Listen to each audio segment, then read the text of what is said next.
To easily control your VIRB 360, you just need to pair VIRB 360 with your watch. Turn on VIRB 360. Only 3 buttons to help you to pair your device. Hold the up button on your watch. Select Settings. Select Sensors and Accessories. Select Add New. Select VIRB. Your watch will automatically search for sensor. When it detects the sensor, select Add. Your watch will automatically connect to VIRB 360. Now we are going to show you how to operate VIRB 360 with your watch. Hold up button to find VIRB.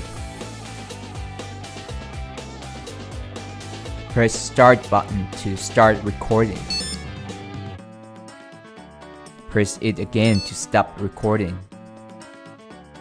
You may also select Photo or Sleep Camera. Your VIRB 360 will enter sleep mode.